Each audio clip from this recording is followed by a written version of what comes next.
Hello, everyone. Welcome to the trip. I'm DWTT. Uh, Good evening, good night, good morning, good afternoon, all of that, and welcome to the show. We'll start out with our. I guess I'm going to call it the regulars now. So this is our regular crew. You'll see us pretty much every Mondays at 7:30 p.m., 12:30 a.m. to those in the UK, and we'll have some guests on top of that. But this is it. This is how we're going to do it. So welcome to the show as a regular, Mr. Tom. You know, he'll be a regular. You'll see him every Monday. So we'll start with. I guess we'll start at Honored top to and we'll do go. so. Yeah, we'll start around. So Tom's assistant co-host. there you go. And first off, we'll start with Matt. Welcome. Greetings, greetings. Yeah. So as you can see, we do have a smile on our face. We had a good week. Let's just say that we had a really good week. Tony, you're And welcome. the teams around us had a bad week. That makes it even better. Perfect. Yes. And Mr. Tom, how are you doing? I'm fantastic, sirs. It could have gone a lot worse. It could have gone a lot better. But That's right. it is what it is. As you can see, he's a Leeds fan from his jersey, and they got a point. A point is better than getting no points, and we know what that feels like. So We lost 4-1 there last season. So you're improving. upwards. Yeah, exactly. That's a And hard well, place to play up, even though they seem to do better on the road for one. true, Mm. true. And to those in the chat, I'd like to say hello to Biggs Gunner. Dinner done at 5. That's pretty good. Al Bundy. And as he customarily does, he tells us about what's up in his pipe or his whatever, and it's Al Bundy posse, I guess. Welcome, No, Al Bundy pose. Al pose, Bundy used to sit with pose. his hand like in Oh, the elastic of his trousers. And We oh, went through this like 3 weeks ago, Gary. I don't remember. I don't BX do was that smoking stuff. the same thing, and Oh, Tom explained the same thing to you. oh, sorry. It's not my thing, as you can tell. Unless I'm having deja vu. Yeah, Yeah, you do no, that, Tom? it's I like an hear you. 80s sitcom. There you go. You Welcome to the show, Ray. He's in there, and we've got Steve Denham. Hello, Mr. Steven. Greetings. And we have Miss Melina's joined us. Hi, Miss Melina. Welcome to the show. Glad to see you on. And yeah, good evening back at you, Ray. And here we go. So let's go ahead and get started. Stony Ray, whatever that means. I don't know. So let's go ahead and get started. So 3 losses in a row. Top 4 is out of reach. That's the last. That's where we were last Monday. I think 12 games, 12 goal difference between us and that team. 3 points difference, I think it was, right? I think we were 3 points behind them. We needed a win, and all looked lost. 2 big games, Chelsea and Man United coming up, short weeks.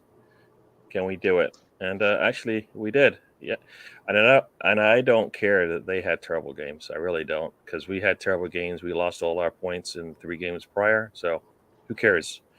We'll take the 3 points, and we need to build on it. We need to take that, not take it for granted, and get more. So, here we go. I'll let you go, Matt. So tell me, we got 6 points, 2 games, 2 big games against what should have been our toughest challenges in the last 5 games, but we looked comfortably winning them as far as the score sheet says it. All right. So tell me. Do not fall for the okie dokes. Do not fall. We have been here, 3 times, 4 times this year? Well, we've been rolling in control. And then we play against a team that we should necessarily, on paper, that we should necessarily beat. And then we're back to scraping. This is the mentality part of the season where every game, we must take every game, one game at a time. Now, before we went on the air, Gary, before Tom and Tony showed up, what did I tell you? I said, if we would have gotten the 15 points that I've been preaching about the last month, we would be sitting Last 2 months now. last 2 months, 2 months, Tony. That we would be sitting neck and neck with Chelsea, battling it out for 3rd place, and we could afford to drop a game or maybe get a draw here or there. We can't afford even a draw until we get 6-9 points. We have got to win the next 3 games. There's no ifs, ands, or buts about it. Because what's going to happen is that will erase any. To see, we have to. I understand the context of the games. We beat Chelsea. We beat Man U back to back. I understand that, but we must win the next 3 games.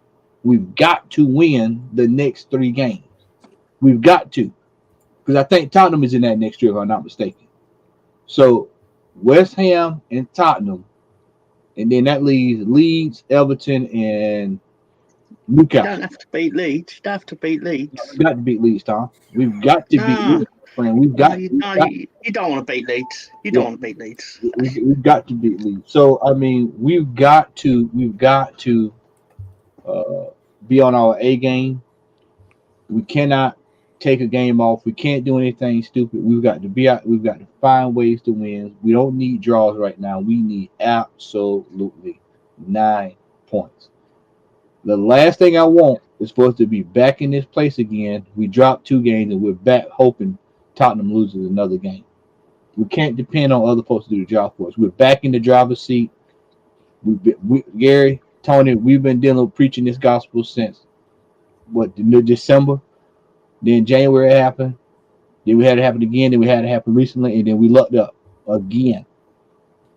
You know, all this Nketiah goal scoring. I want to see him do it the next 3 games. I want to see that goal scoring ability.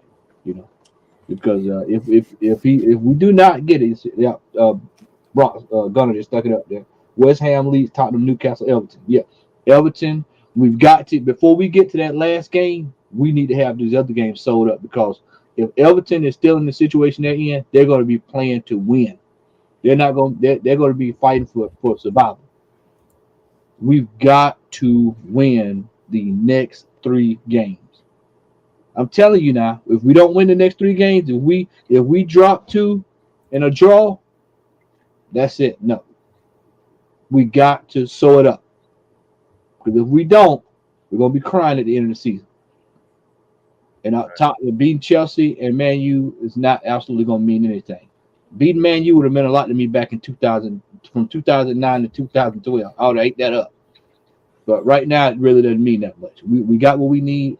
We're out of there. Let's not hang our hats on that. We got the wins. We need 3 to 4 more. Definitely, yeah. So, if you would have said of these 5 games, if we only had 6, that would be a disappointment. But you would have thought those 6 would have been maybe a Crystal Palace loss and a United and Chelsea loss as well, right? But nah, not so much. So we'll take it. Like I said, I'll take the 6 points. I'll take them. I'm happy about it. But as you said, this is not. It's not in the bag just yet.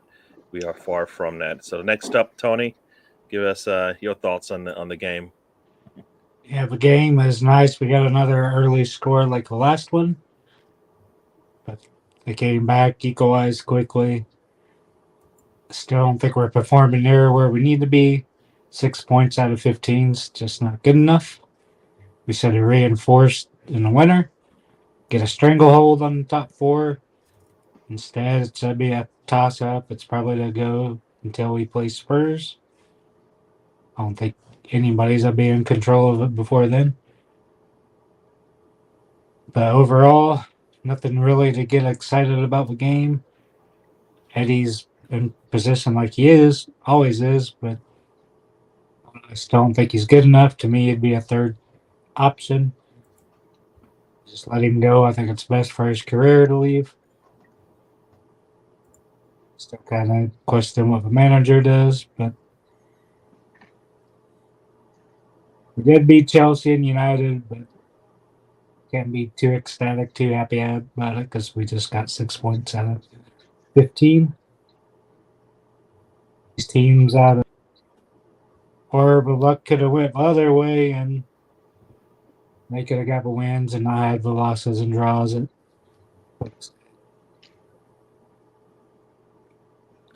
I hear you. I mean, like I said, I'm enjoying the 6 points because we needed it. So I know it's not the end all be all, but I'm gonna take it. You ask Mr. Tom, he'll probably tell you the same. So, Mr. Tom, you can talk about our games because I think you had nothing going on that week. No, all right. I remember last week came on here and I said you were in a lot of trouble in terms of getting top four. And I don't think it was unfair to say that because you lost 3 games you shouldn't have lost. But 2 weeks ago, before you had lost, I believe, 2 of them, I did recall saying you're in a race with Tottenham. And they've always got it in them to be Spursy. And so you're never out of that race because they still have it in themselves to shoot themselves in the foot. How many more times are there to And be Spursy before the end of the season, Tom? it's hard to tell because Spurs always find a new way to disappoint people. So you're, as much as you think like it can go bad for you, you still got to remember who you're in this fight with. So it could always be worse. Like you're not competing with Man City, who you know are going to win 5 out of 5. Hey, sort of thing. Tom, are you Yes, sir. available? Are you available when we play him in the derby? You can cook them food. They can get illness like I did the last time. Yeah. My cooking is known to put people on the toilet. Yeah, so I thought I just got them in the basement. well, I can always arrange something that would be beneficial to my Arsenal friends. Okay. Yeah, but I think Matt is right in that. Don't take these 2 results to mean that everything is fixed and everything is all hunky-dory at the moment, because again you have it in you to not get the result in a game that you assume you will. Like for example, this is a silly example, but it is apt. When Leeds beat West Ham at West Ham, we then played Newcastle 6 days later, and we spent the entire week being quietly confident that we were going to turn Newcastle over because we had just beat a team that were currently in the top 4. But we lost 1-0 home to Newcastle. Like this happens when you get overconfident, and you can't afford to be overconfident. You need to get points on the board.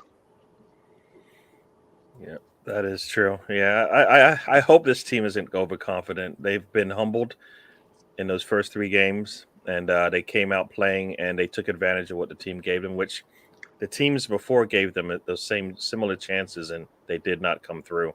So, yeah, you got something you wanted to say before I let you go? Yes, sorry, one more thing.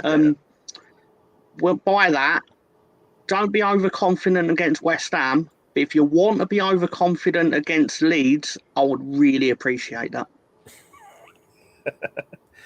Sorry, that's not going to happen. At least I don't believe that's going to happen. So let me say hello. We had some newbies joined us while we were sitting here. Why Not Sentiment is in the house. Welcome to the show. Brownie. Yeah, Brownie has joined us. Hello. There was a little bit of chat about the players, and I don't know if we'll get into the. Well, I guess you know what we'll go with that. Let's talk about some of these players. Gary, you're doing your team dirty along the bottom. You've give Chelsea a clean sheet. Oh my gosh! Somebody said the score was. No wonder I didn't know what Ray just said. You got the score scrolling on the bottom there, and he didn't tell me that it was wrong. So, thanks, Ray, for not correcting me. He just told me it was scrolling at the bottom. He didn't say, you know what, you had the wrong score. All right, so now we're better here. All right, so nobody saw it. You just you're the one that saw it, I guess. But we'll talk. We'll talk about the players, and then we'll get into the goals that we saw in these last 2 games, because I think there's a lot of talk about the players. So we were without Tomiyasu for for a long stretch, and Cedric did stand up, but it was good to actually see him come into this game at the end, even though it was at the end. So we're kind of jumping around here, but for me, we'll talk about any of the players you want to, but Tomiyasu coming back onto the game, I think, is a good sign. And also, not to and also another positive coming forward Partey was actually, seen in practice. So hopefully all of this gives our team a little bit of a little jolt that, things can get better. I don't know how you guys felt about that. I'll start with you, Tony, as far as the players that we missed and the players that you saw on the pitch. If you have anything you want to talk about, I guess we'll talk about the players we missed that might come back, because it was good to see Tomiyasu come back onto the pitch and Yeah. actually draw a foul. That was cool. Tomiyasu's be nice to come back, but Party would be the big difference maker since our offense was clicking with him. He is pushing it down the middle. It's really helping our attack. Now it's harder for us to do that. This weekend we struggled to go down the left flank because of players just out of position, don't really link up well over there. But to me, Party would be the biggest positive. Yeah, see if he's in full contact training or training by himself, but it's nice to see that he's back in training. Perfect. And Matt, any words on Tomiyasu and Partey? And I guess also one thing that was brought up and I didn't mention it was Saka. So we've got two players that look like they're on the way in, and Saka, we don't know yet because I haven't heard anything as far as practice goes. But he Probably waited a day for swelling to go down, then a scan. Yeah, that's true. So Matt, anything on those three players? Because we're gonna need them. And I'm good. I'm a man of patterns. What's been working for us, just let it keep working for us. Bring them in if we need them, and that's pretty much about it. Because that just you got two critical wins there, and what we have has been working. Just try to keep it going. If Saka's out, go ahead and roll Pepe out there. Let's keep it moving, and let's just try to get through this last stretch. So, I mean, it's good to see that we can players back. I do have this to say, and I don't know if this is from the cover night or not, but I would like to say this. The last 4 or 5 games have really hammered home that we've got to get. And someone put up about Shaka's goal earlier, and I mentioned this with Lee Saturday. I don't know if you saw it, Gary, or not, but him scoring just hammers home that we've got to go find a goal scoring midfielder. Yeah. We've got to find one, because a lot of times that's what's coming down to us. These games where it's 2-1, 1-0, those are the games you need a goal scoring midfielder. Someone can just pop up and just score a goal, but consistently do it over and over. Did you think it was a goal, or did you think there was offsides up there? I think it was offsides personally, just from the left of the law. I thought it was a little offside there. We got away with one, but I mean it was a hell of a shot. But I mean, he's good for that, 5 times a season. So I was just glad we got the other goal. 50 times it's going up in the upper decks. Yep, him and Partey are going for whoever can put it out of the stadium. But watching that just made me hammer home the fact that we've got to find that midfielder that can score. And we've got to have proven goal scoring. I think though, if we had those two things throughout the year, I think we'd probably be miles ahead, because there's one thing we can do is go for it a little bit now. We're starting to go for it a little bit more, but we just don't have everything that we need. We just don't have everything that we need. So, and I told him this too. I said, even if we qualify for Champions League, we're still about 6 players away.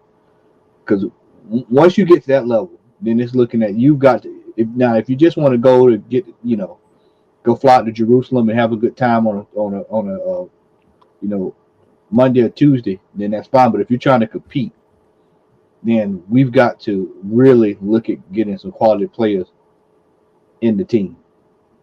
Otherwise, we'll be just like Sparta Prague. We'll be in and we'll be out, or Payok. So I mean, we've got to really get down to business. That's if we qualify for Champions League or Europe.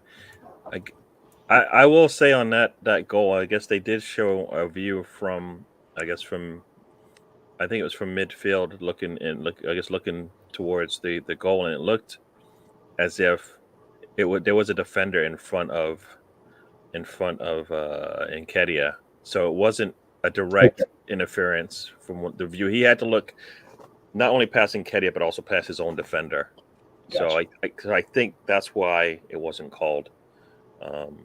So that or we think that's why. Who knows why they didn't? But We'll never that's know, where, Gary. yeah, we'll never know. So I don't know if you have what much you have to say on it, Mr. Tom, but I've got something to say about Arsenal player. Don't you worry. Don't you worry. I do my research, Gary. You got to. When you're going on another team's channel, you got to know what you're talking about. And so I know what I'm talking about. Anyway, basically what I wanted to say was I admire one of your players in particular, Mr. Saka, who became the first Arsenal player since, I believe, Ian Wright in 1995 to win and score 2 penalties in successive games, which is extra impressive when you consider what happened to him in the summer. To have the balls, let's say, pardon my language, to turn around and go, no, actually, I will take these penalties, is quite admirable, because especially with his age, he could hide behind other players' seniority and not take these penalties and not have the responsibility. So I think it's quite impressive and quite admirable. yeah, he worked hard for that first one, or at least he drew the foul that caused the PK, and so he said, why not? I'll take it. It's all me, and he made it look really easy, didn't he? Made it look really easy, and as you can see on the bottom there. We were talking about Xhaka, but also I think Xhaka and Elneny for me, that midfield pairing. I think it's actually something that many have asked for, and I've heard on many shows, and that I've listened to or been on. That if we're going to try to minimize, if we're going to try and get something that's solid, something that we can that doesn't create too much risk, Elneny and Xhaka might be the pairing that we want to go with, because everything else we're going to have a youngster. And we need something a little bit more that we're confident in. As an Arteta likes to be confident in his players, and Elneny has been that kind of a player that you can bring in. You never know. You know what you're going to get from him. I don't know if you watched them play together, Tom, but for me, those two they looked really good, or they got us what we wanted. Let's just say that. I get the impression that Elneny is a solid player, as in there's a reason he's a squad player. There's a reason he's not constantly used. I get the impression is you have players that have capacity to play at 100%, but then those same players can turn in a 50%. I think Stan said it, but he's going to give you 75, but it's always 75. And that's what you need from him in those situations. So I could be wrong, but that's just the impression I get. Like, doesn't really get anything wrong, but he's not going to do anything. He's not going to win you the game, but he's not really going to lose you the contest either. Yeah. Many have said that he gives you about a 7 out of 10. That's the maximum you're probably going to get from him, but you get 7 out of 10 most days. So, and to Ray's point here, put a number on it. I've heard it multiple times. When is Elneny going to get to play? If Partey's out, maybe you go with Elneny. I've heard that multiple times. I'm not counting. You don't need a number. You just need to know that that's actually been the thought of many an Arsenal fan. Not. I've heard it. Ray's trying to poke you from afar. Yeah, he is. So I'll go to Matt here. Xhaka and Elneny. The comment that I have here is, who helps who on this one, because together they look good. But is it Xhaka? Is it Elneny? Or is it just basically both of them helping each other out? I know this is gonna sound crazy coming from me, because y'all know how I feel about Granit. Y'all know how I feel about old Granit. Well, you might have to talk positively about him, because nothing. This is one of the rare times you're going to get a positive, and this is just this much of a positive that I'm going to give him. I think he pairs well with Elneny, and I tell you why. I think because they've played together for so long, they know each other really well. Yeah, El Nene is pretty much. He's kind of like a guy. He's kind of like Song. You know, remember we used to have Song. Somebody could just go in and do the job, and just. He doesn't play outside of his shell, and I think that's the big difference between, a lot of him and I think Shaka. Shaka is a liability. I mean, that's true. He's still a liability now. Don't get it twisted. That's why I said we got it. And now I would be shocked if he goes this next run of form, we don't see something crazy happen. I would be just shocked. It would blow my mind. Like, wow, what what's going on here? I think Nene playing just. I think he provides a little stability there. This is why I said if you asked earlier, about Party coming back, I don't necessarily know about rushing back into the team, considering that this pairing has worked really well the last couple of games. That's why I said I don't know if I do that. I hear you. I would kind of keep what we got. I think Nene provides stability, and like I said, he does. He knows. I'm not trying to run down all the way down there and try to score. If I get a shot, I'll take it. If not, then I'll just keep doing the safe thing, and that's the plus about him. So. I hear you. And this is a kind of a good comment here from Steven. For me, the pairing of El Nene and Xhaka look comfortable. They knew what each other will do in any situation, and it was shocking that it took Arteta that many games to do it. For now, it will do. I definitely agree with that. And for somebody, Arteta, who I always go, he's going to go with the safe bet, even though it doesn't make sense sometimes. When he had an opportunity to do that, as far as in the midfield, he didn't. He strayed away from it. He probably could have used El Nene and Xhaka in which game was that? The Brighton game, right? Yeah. Right, and then he decided to do something a little bit crazy, which made no sense because he wanted it. He went crazy. That's all. He went crazy with that. So yeah. So I definitely think it's a comfortability thing that we have with that midfield pairing. So Tony, tell me about Xhaka and El Nene. Who do you got? I mean, who's helping who there? Is El Nene the man, and that's why it looks good, or is Xhaka actually always this? He's the stability that we have in the midfield? I'm laughing when I say it. Well, you got the X-Man bouncing all over the pitch. You got El Nene coming in, give him balance. I don't know why he hasn't been here. He's been back since the end of January. Did good in AFCON. Arteta was bragging on him. Of course, he's bragging on Pepe and AFCON too. And they both come back, and we haven't seen them. Now we've seen El Nene. He's gone out and does what he always does.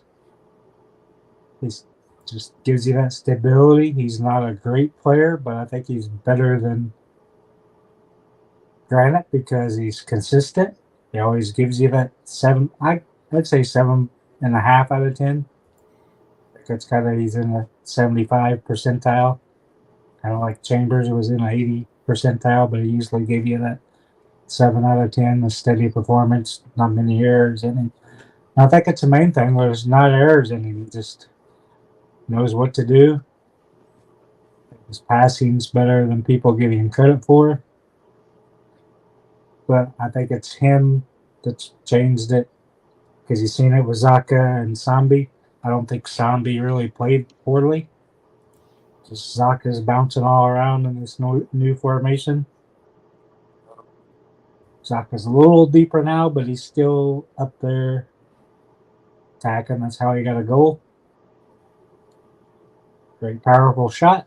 He usually makes 1 or 2 a year. Or 25 or 30s souvenirs for the fans.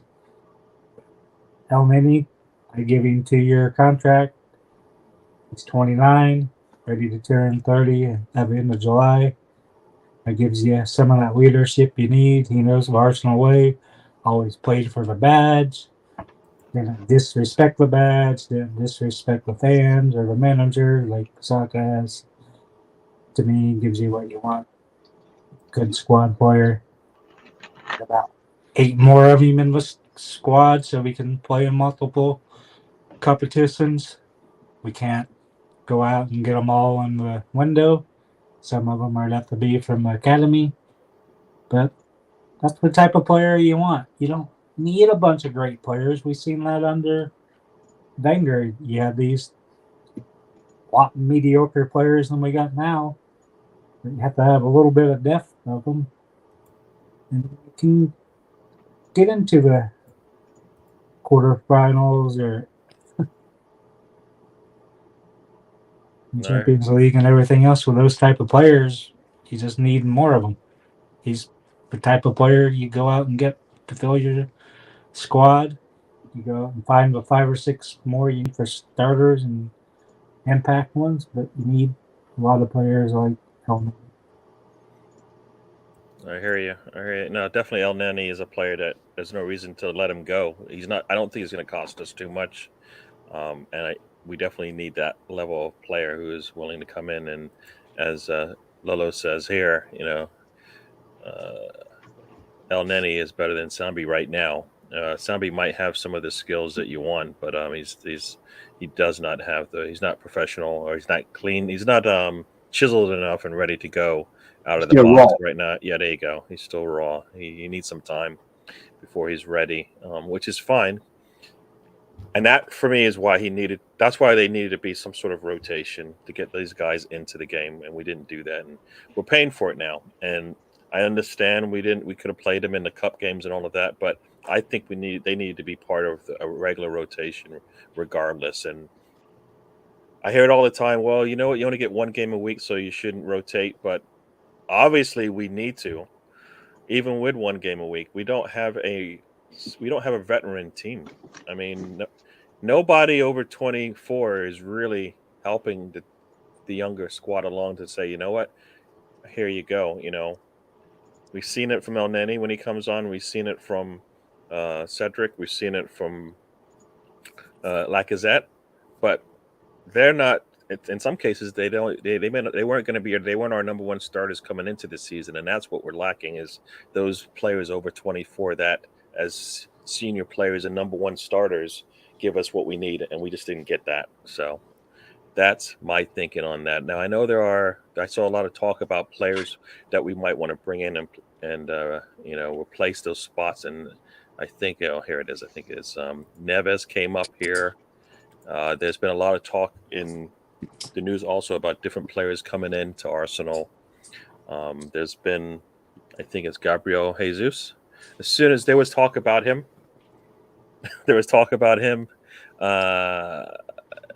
let's see, right before he went out and scored 4, which I thought it's telling sign. Arsenal has they start a player comes on their radar, they go out and do good, and then guess what? Now the money's going to be tight for us to get them, so we'll see what happens there. But so there was Gabriel, there was Jesus, there was I had a list of players here that I think were also on that list. Tammy is also on the list now. We had a chance to get him before he left, and we didn't. Tielemans, Martinez is always on the list, but we still need a number one striker. So I'm going to go with Matt here. As far as we've got players on our squad, and with all the talk that's going on, any of those players, you fancy that are on at least on the rumored list right now? Any of those kind of, I guess they say, tickle your fancy kind of thing, or interest you? You look like you're not interested in any of them. I'm listening to you. I'm just. I mean, let's get real, people, man. Y'all, Gabriel Jesus is not coming to Arsenal. It's not coming. Neves is not coming to Arsenal. Koulibaly is not coming to Arsenal. I mean, Gabby will be a great pickup, but let's just be real, man. Do y'all really think Arsenal's going to be paying $200,000 on wages when we just got somebody off of $300,000 of wages? Koulibaly, we had an opportunity to get him a couple years ago, Gary. Neves, we could have got him in January. If some of these players, if they were coming, they would have already been here. We're going to get some young guys. This is the project. We're going to go out and get the youngsters. But I'll tell y'all last week, what's realistic for Arsenal? Ivan Toney, that's a realistic pickup. We're going to end up getting somebody that's Tillemans. These are like realistic Arsenal pickups. Until we get consecutive years of Champions League football, consecutive. Nobody's bringing that up. Consecutive years of Champions League European football. We are Has not to be with a new format coming up. Bingo, Tony. We're not going to be able to get these guys over the line. We're not going to be able to get these guys over. So what do? You go to that second tier of hard-working players.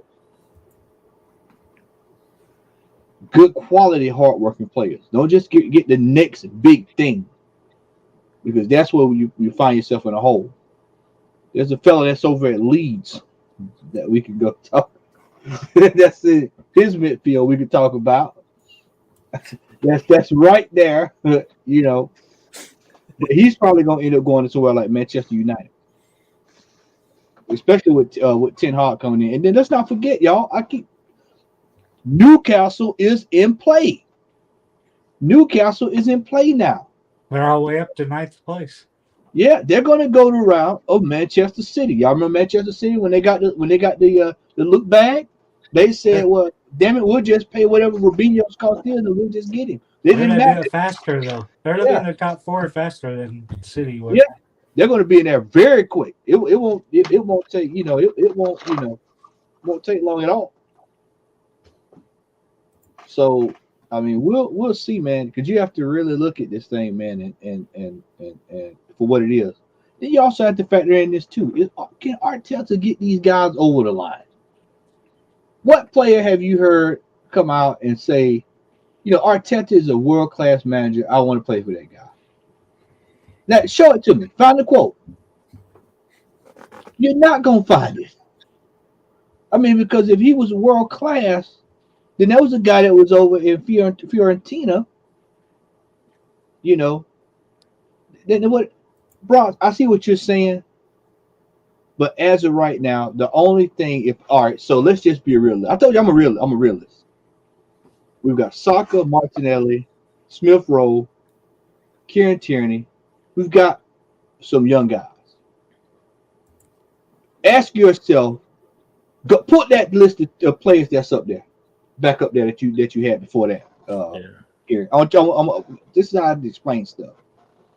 All right, out of that list right there, the only person that would even stand a chance of coming to Arsenal would be Neves.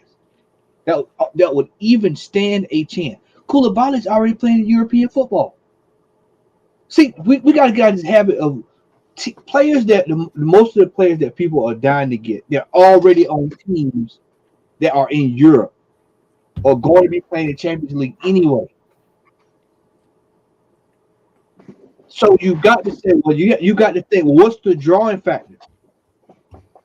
Because if it was just we could go get players, then I would be all over Ajax, because they got a whole bunch of players that's young, that can play, and probably could do pretty well for us. But guess what? They're sitting in Europe already. Most of those kids are in Europe.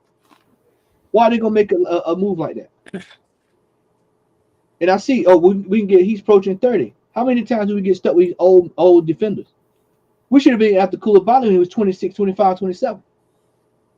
We've got to stop that too. We got to stop getting guys in positions that are old. Napoli, yeah, but guess what Napoli's doing? They're gonna probably be competing, in Europe. No, I hear you.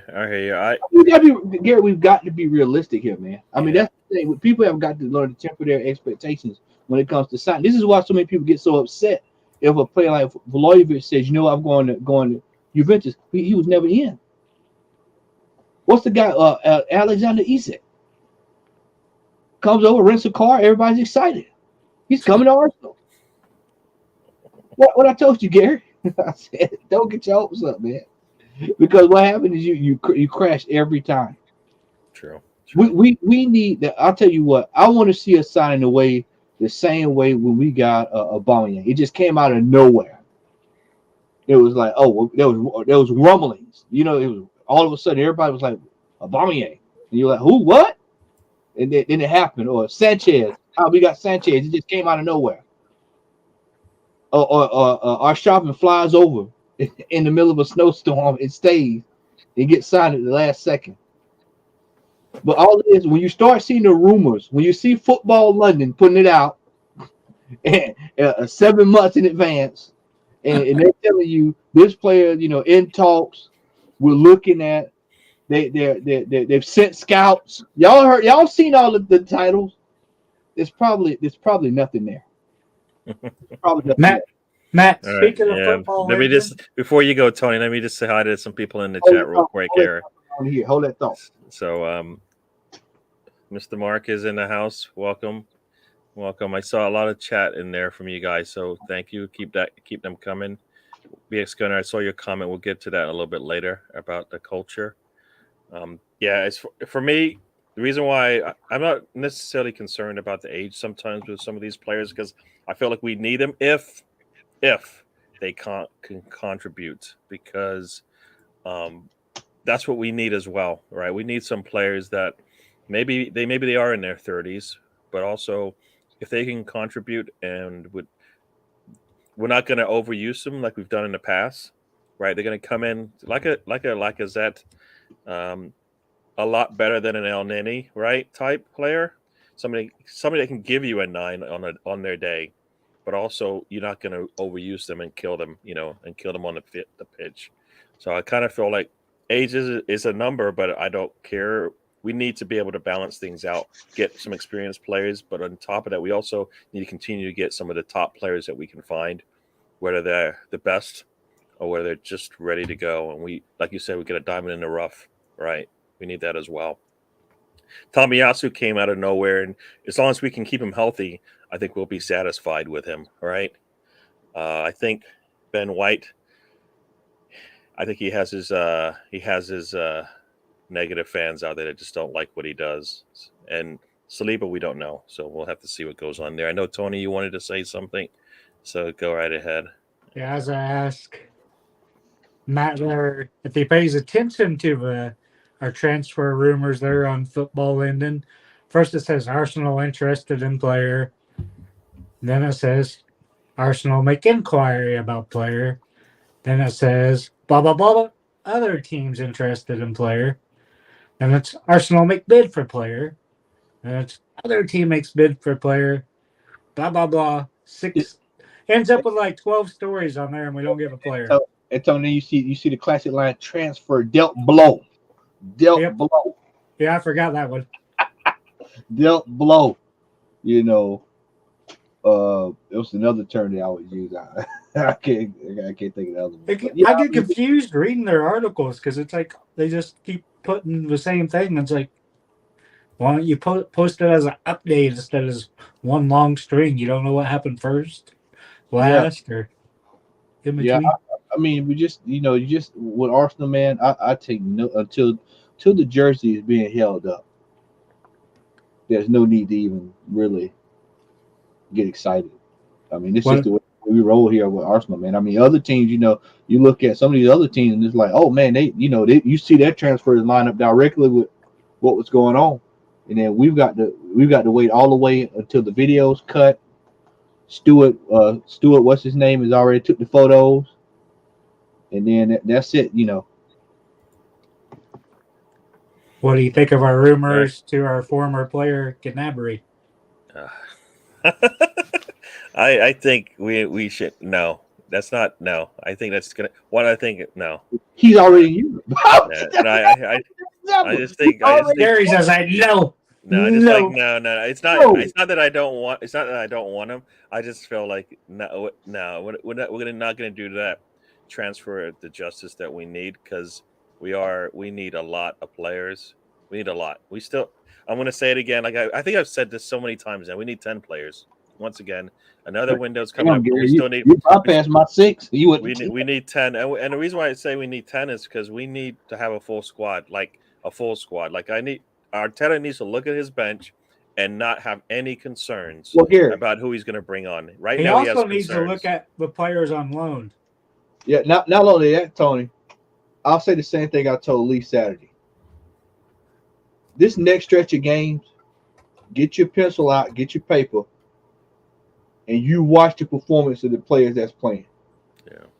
Who gives you? This is where you find out who's in for the cause, and who is not.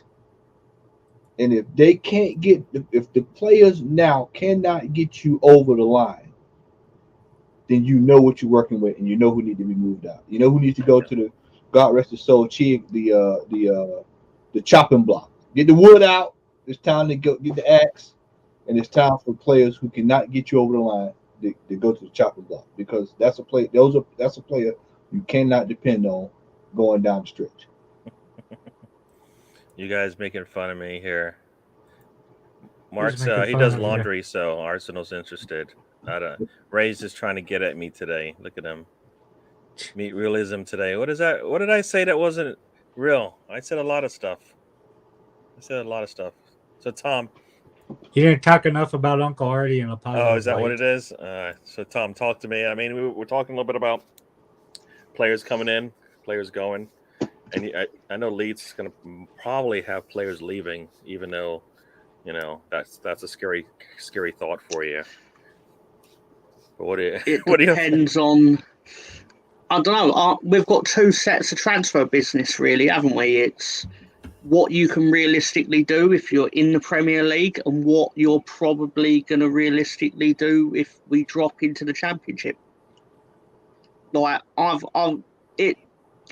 Leeds fans have long accepted that Rafinha is not going to be a Leeds player next season, and we consider ourselves very lucky to have had a player of that calibre in our club. Yeah. However, the difference is, what will the price be that we get for him? Because again, there are two sets of prices depending on relegated and needing to sell him, and being in the Premier League and him being 3 years into a 5-year contract, which obviously then puts us in the advantageous position in terms of making money on him. But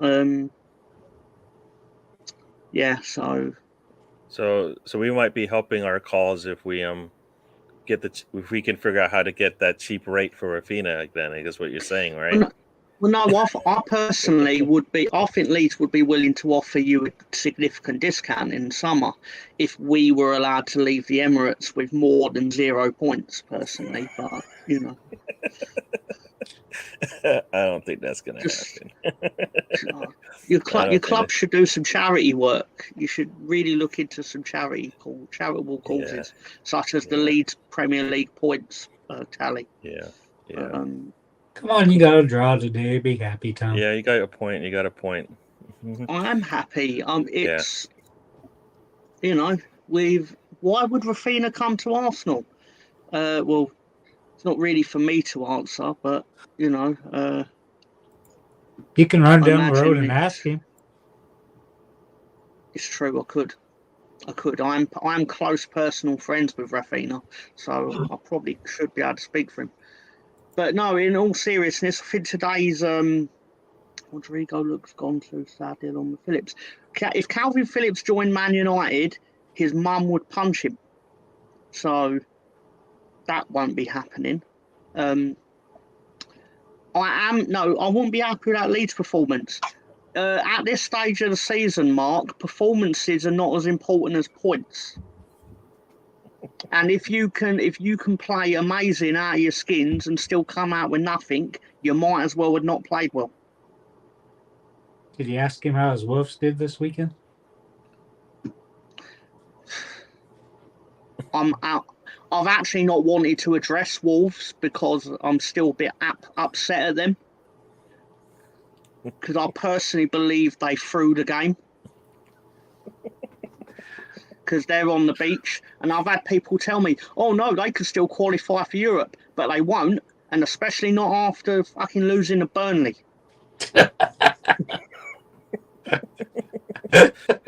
Burnley's a good team, right? They're in the Premier League. So you're a little upset with. They got to be a good team to be in the Premier League, right? All right, so we're gonna continue on here. We've been talking about the game at a high level, players, and we've actually got into a little bit of transfer talk there.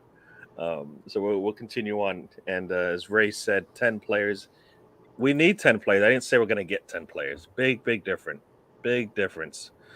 We're gonna be short unless unless half of those players are coming from our transfers, our loanees that went out, and some of our academy players. So that's one way to make it work, where we don't have to go out there and spend. So here's some comments on some of the players. Yeah, but so there was a comment here, and I guess we'll get into that also. We talked about players, and BX Gunner has this comment here still about. I don't know about this. I don't know if this is true or not. You guys can answer it.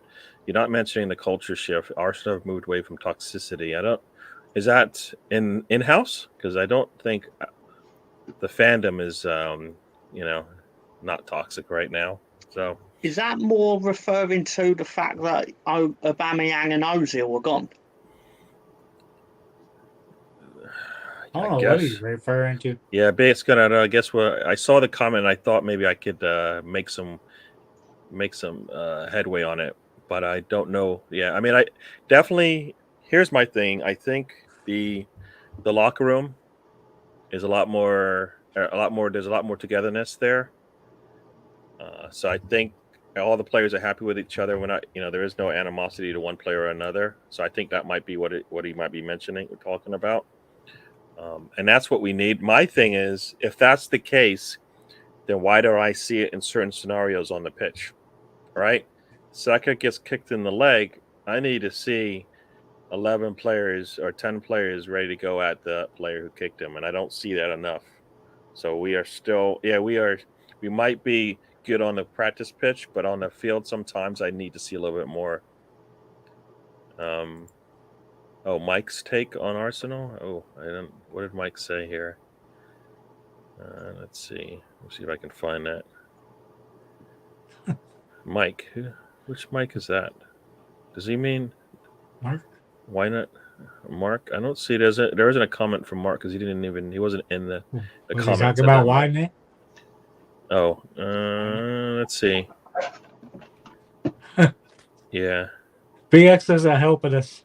Yeah, I don't know if that's it though. BX Gunner, I don't know. I thought it was a good thing to talk about, but now I don't know if I'm going to be able to do it justice. I'm sorry about that. But if you can give me some more details, we'll come back to it. Now, one thing I guess I do want to talk about on top of that was, I think we've scored 7 goals in 2 games, and we scored 2 in the previous 3. And I don't really care about the fact that the teams played bad, but we scored 7 goals. I think. That's what I thought he was saying. He's talking about Matt. Oh, sorry. Matt. Can I just say one thing? Sorry. Yeah. I don't want to get into a VAR chat, but I don't understand why Bruno wasn't sent off. Well, how many times we've seen that before, and I guess we can get into that. We'll talk about VAR. Yeah. That tackle was disgusting. But we've seen I don't want to talk about VAR. They've been our you can friend look the last at few weeks. there are like so many pictures out on Twitter showing the exact same scenario. Different Arsenal player, different opponent, studs up, right on the shin, nothing given. I don't talk about like comparatively to anyone else. I just don't understand why, as an isolated tackle, that was not a red. Considering they have the power to relook at it. And I thought they looked at that one. Yeah. Yeah, but even if so, then I don't know why they looked at it and then decided it's perfectly acceptable to go in studs up on a footballer when the ball, if you freeze frame it, the ball is off the frame, like you can't actually see the ball. And he had multiple opportunities to stop, and he does it. It just carries on following through. It's disgusting. Sorry, just partly because it's Man United, but partly because it's disgusting. I can tell you, like I said, we've seen that multiple times. I think in the Everton game, there's a similar Tomiyasu? Not Tomiyasu. I think it was. I forgot the picture I saw today. Tommy Asu got stepped on. Nothing was given. In the same game, we had a similar scenario. Foot right on, studs up thing. I don't think VAR actually has helped us out in the last 2 games, so it's hard for me to take it away. Sometimes it giveth and it taketh away, and that's kind of Nketiah has done that for us, and Tavares has done it for us. So we had a lot of that. I don't know, Matt, if you have any thoughts on VAR, I mean, anything else that we haven't already talked about? But hey, VAR is VAR, man. At this stage of the game, VAR is VAR. I mean, I don't expect anything from VAR. I mean, either They've been our friend the last few weeks, Matt. Don't talk about it. Well, I mean, what I'm saying, I'm like, VAR is VAR. I mean, it's like going to the craps table out in Las Vegas. You don't know what you're gonna get. So I mean, I think the craps table is more reliable than what you get from VAR. And plus, I think we had a young champ referee in that game this week, the last 2 games. So I mean, it's like Mark Atkinson is nowhere to be seen. So I'm like, we good as long as he ain't going to the bar. So, what do you got? Anything else to say on that one? Mike Dean. Is it Mike Dean? Which one is the one that drives us crazy all the time? Mike Dean usually. Mike Dean. Yeah. I saw. He's retiring, then going to VAR. Yay! Hey, man, you know what, man? It could be worse, man. You play Manchester United and Howard Webb is out there. Uh-oh. Tom laughing. Yeah, he knows. I don't want to hear that name again. Yeah, you get some of that Fergie time. I know Take exactly that out what was of your being mouth. I implied. want to hear Yes. Yeah, no, VAR has definitely changed the game, and not in a positive light, because what they claim it's supposed to do and what it's actually doing are 2 different things. Garrett, for some weird reason, VAR works halfway decent in MLS. It works everywhere else but the Premier League. Because it's not. Yeah, but it's not run by the same. I don't know if it's run by the same people. That's like saying, all right, you know what? You are the judge for this court case, but tomorrow you're in the jury, right? Or that's basically what we're doing. In the Euros was really good. Yeah, but that's those Euros mean. Yeah, that's not England. That's not. No, but I mean, most of the matches were in England, or not most, but a significant proportion were in England. No, but generally, the tournament as a whole, it was run really well, which then put further emphasis on how badly it is run in England. Yeah, but there's only 1 or 2 British officials working these games in the Euros, right? That I even qualify to go. I mean, you see the officials go out there and play. Yeah. You see the officials go out there, the same ones that we see that we say are crap, go out there in the Euros, and what do? They look like they're competent and they understand the game a little bit better. I think Premier League gives them too much rope, and they always seem to hang themselves with it because. And they protect their buddies too. Yeah. So I don't. There's no accountability for it, right? They don't get punished for it, so they just keep doing it. It's lazy. It's inconsistent, clear and obvious. Sometimes the thing is clear and obvious or not, like the offsides the other week for us. But the whole officiating rule book, they say you can't score with a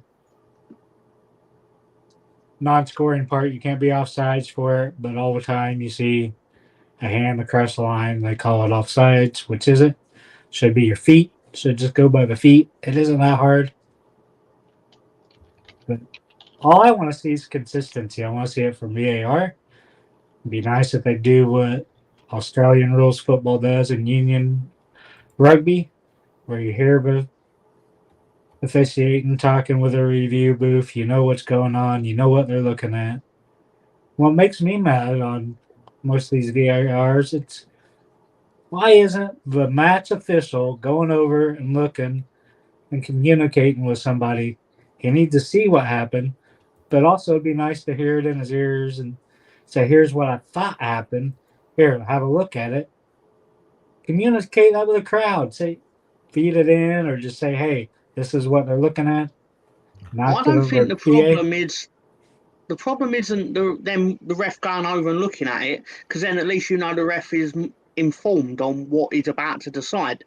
It's the fact that there's so long between him the incident and then the ref going to I know, look but at it. why doesn't he go straight to it? There's sometimes it's like 4 minutes and he doesn't go over to it. Like, there should be at least a 30-second window where he realizes he doesn't actually know what happened, and then go over and look at what happened, and you'd be fine with it. But like the Brighton game, where it took about 5 minutes to determine that it was offside. Yep. It was offside, but the point is, it shouldn't have took 5 minutes to find that out. But it feels like the English like, even if we do get it right, we've got it right long after other countries have got it right. How they screw it up so follow bad? it much, but How they screw it up so bad? It's pride, man. For a lot of it, it's pride. I think it's more just a good old buddy system trying to protect their buddies. I think it's more, not so much buddy, it's more seniority. Like, you'll get someone who's refereed less being told something by someone who's obviously more experienced as a ref, and then you don't want to go against that, because then if it turns out you're wrong, you'll look like a bigger idiot, because then it'd be like, oh, I told you so kind of thing, or however you look at it. But I think there's a political aspect within, like, in any workplace, but this is specifically something that has There's definitely a hierarchy ramifications. there. There's definitely a hierarchy. Yeah. But I don't know. Yeah, no, I think it's kind of, it seems like it's here to stay, but they don't want to change it for the better. So hopefully they do, but I don't think we're going to see that. So we are here. We've hit the 60-minute mark. We'll talk, as we start to our descend, as we'd like to say on our Thursday show. We'll talk about kind of the games coming up, at least for Arsenal, and we'll get into Leeds. Leeds, I looked at their remaining games, and That's fine. They're We're gonna tough. get 9 points. We're gonna get 9 points in the next 3 games. It'll be fine. all right, we'll let you go first, Tom, and I'll just kind of lay out what those games are that they have. They just played Crystal Palace to a draw. Off the top of my head, it is Man City at home, Yeah. Chelsea at home, Arsenal away. No, it's Arsenal away. Oh, is it Arsenal then Chelsea? Yeah. Oh, yeah. So we've got. Sorry, only got Man City at home, Arsenal away, Chelsea at home. Then I believe it's Brighton at home and Brentford away. Yep. So obviously everyone's going to be looking at that, going nothing, and then need something for the last 2. But I think we're going to whoop Man City's ass. We're going to make Arsenal wish they wasn't born, and we might beat Chelsea. I don't know, but Okay, and this is What am I going to say, Gary? All I'm gonna say is, you know what they say. What about Brentford? They're the best form team in the league right now. Oh man, yeah, no, I think yes. Tom, you okay? Did you just stopped breathing for a second there and just went a little crazy? You're a little lightheaded. Yeah, no, I think it's a really tough matchup they got. City will, City after a while won't punish you. Arsenal needs to win. Tom's afraid they're going back to the championship. So, yeah. And Chelsea would have, and then Brighton and Brentford. Yeah, those should be tough, good games for you to finish off the season with. So, hopefully they don't matter as much. Yeah, but here we go. We'll talk about the Arsenal games. Thank you, Tom, for the lead segment there. But Arsenal, You're here we welcome. go. We've got West Ham, Leeds, that team, because I don't name them out. Newcastle and Everton. Spurs. I'll say Spurs for you, Gary. Yeah. The next 3 games, I think, are of course, the most important games because they're the next 3, but they are really important because those are those games that, we win those, we put a lot of pressure on everybody else behind us right now, especially if we win that North London derby. So I guess we'll go with Tony. Next 5 games. Matt has said this basically, like he said 2 months ago, or at some point he said we needed 15 points. Yeah, that's about the same time I said we needed a win half every match, is it? We went out and got 0 out of 9, but we've now at 6. Still got about another 9 points to go. How you feel about these? Yeah. West Ham, we should be able to go get a win. It's at the Emirates, Mark. Sorry, Tony. Yeah. And then we play Leeds. Leeds, we've been playing well at home, so I almost think we'll get a win. My gut says draw, but You were thinking Spurs, of draw you don't against know. Leeds? Is that what you're saying? You're trying to be Really? nice. You're trying to be nice to Mr. Tom. Are you I just said we being should get generous a because you win, know I'll send? but Are you because we've been being playing generous well because at you know home. I'll send a packet of shit to your ass? No, I'm not afraid of you, Tom. I know the way into your dungeon, the secret entrance. All right, Tony. All right, Then please continue. continue. Spurs, we're playing there. It's gonna be a tough. At the best, I think it's gonna be a draw. Newcastle, I think has draw written all over it. And Everton will probably already be relegated. Won't really care. We should be able to get a win there. But the players have to be up for it or be one of them end of the season surprise upsets. That always happens every season. All right. So you heard it here. Tony thinks we'll go undefeated as far as not losing a game, but we're only going to get the 2 wins. So How can you be undefeated though, even though I've already declared that Leeds are going to beat us? you You are Tom. I am Tony. I'm Mr. Turner. You're Mr. Well, I Cook. thought we were working. I thought we were working it out as a team, Tony. I'm sorry. All right. no. I gave you a draw. I'll be fucking happy with a draw, Tom. I'll take the draw. All right. I'll take the point. I'll be happy with it So what are you bitching about? Move on. because that's what I do, brother. All What's right. next, So Gary? all right. So next up, oh, you wanted to talk about? Yeah, you said it. So we'll go to Matt. Here we go. Next 5 games. We need 9 points. Tony thinks we're going to have to get it from all 5. What say you, Matt?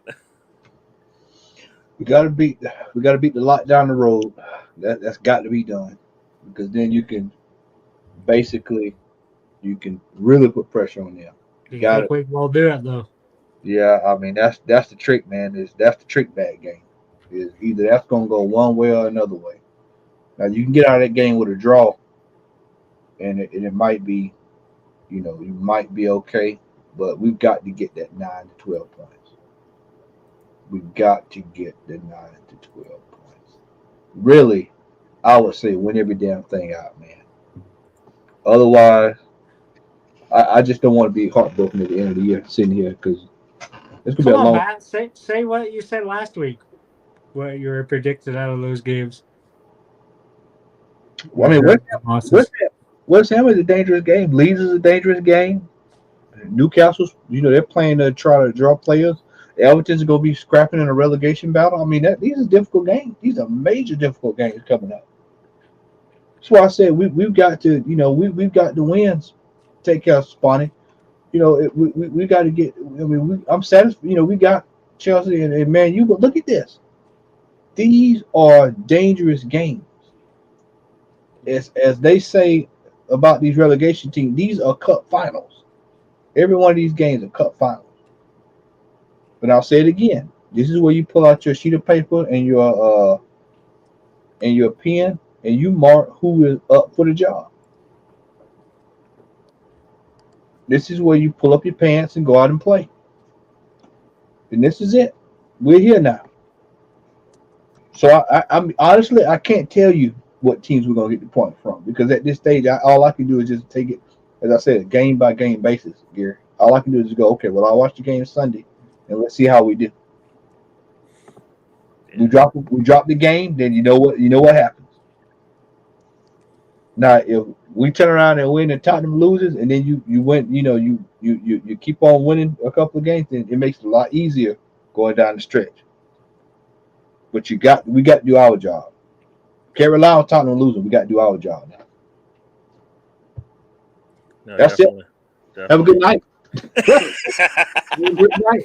He's not gonna give you. He's not gonna give you 2. No final words for anybody. Let's just wrap what? this shit up. I thought Put a we'd. big bow on it. Yeah, I said we needed to get 9 points out of those 3 games, and we got 0, and we're still where we want to be, and we're actually even better than where we want to be based on how we did. So these are all winnable games for Arsenal. Once again, I said it. Sorry if that's jinxes us, but we can win all of them. We don't need to, but we can win all of them. If we come out and play 100% like I don't even think we've played 100% yet, and that's telling, and not for 90 minutes for sure.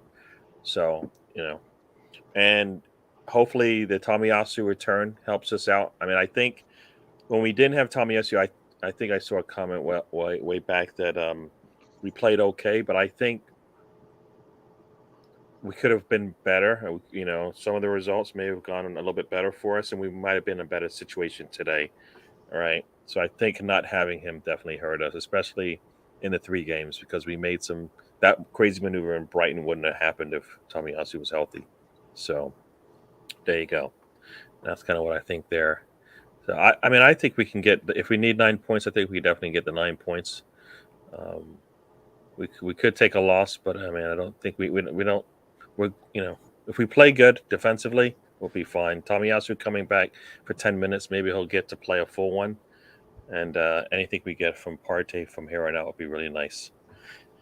So we're here about 70 minutes now. I'm gonna let everybody say their last any last thoughts they have before we head out of here. Thank you for joining us.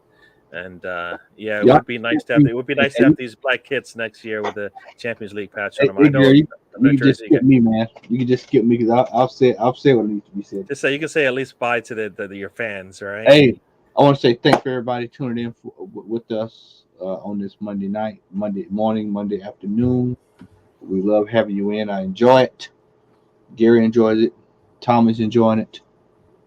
Tony's enjoying it. We want to say thank you. And Gary's dog is somewhere enjoying it. Yeah, he did not come in to bother me today. We got him lucky.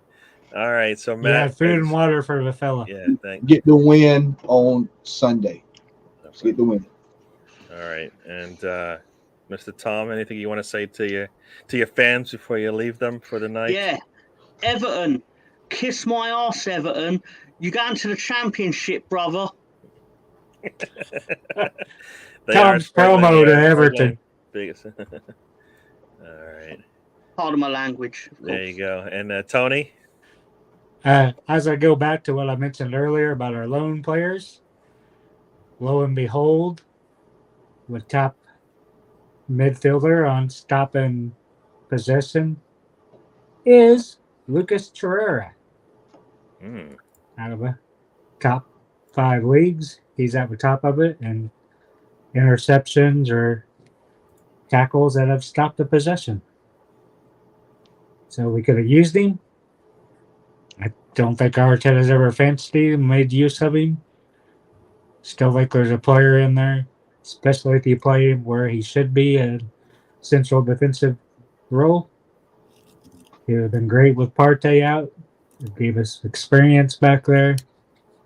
But instead, we just like thinning our squad out way too much. Hope we get 3 points. Thank you for everybody in the comment section. It's always nice interacting with everybody, hearing different thoughts. That's what we're here for, to listen, share thoughts. Tom's just here for a laugh and a joke and some wrestling. Yeah, but can I say one more thing? Sorry, it just entered my head. Mr. Carlo Ancelotti is 1 point with Real Madrid away from winning all 5 major European leagues. Will be the only manager to do so. Quite impressive. But equally as impressive is he chose to leave Everton to go and do that. So staying with Everton, winning 5 leagugues with elite teams. What a greedy man. He's selfish, man. No ambition to him whatsoever. He could have been in a relegation battle with Leeds. Tom, we're trying to wrap it up. All right, so let's wrap it up here. I'm gonna say thank you to everybody that joined us. BX Gunner, Why Not Sentiment, Why Not Spursy is the new name. Steven, welcome. Thanks for joining us. Ray was in the house. Miss Melina was in the house. Mark from the Wolves fan was in the house. Who else did I? There was somebody else that I don't want to miss. We have a nice mix in the comments, Gary. Yeah. So lots of different people have joined us throughout the night. Thank you for joining us. For those who watch us on replay, hope you enjoy it. If you get to this part of the video, we appreciate it. We will see you again next Monday, hopefully after West Ham game with a win. West You Ham forgot victory. Lolo. That's who you forgot. Lolo, yes. Lolo joined us for a little bit. Lolo's been out and about, as you've seen him. He did a video today from New York City, talking Lolo, about I've the never game. met that guy. Yeah, you met Sean Connery, so it's almost the same thing. You know, it's almost the same thing. And Arnold Schwarzenegger. Why not He Spursy makes McCall? appearance Sorry, too. I did not say it correct. It was Mr. Why Not. I'll get it right next time. But like I said, thank you for joining us, Stephen. We will see you guys on Monday. Thanks for joining us. And I like to say, life is a journey. Don't waste a trip. Enjoy the ride, and we'll see you again next week. All right, everybody, we're out of here. Talk to you later. Thank you. And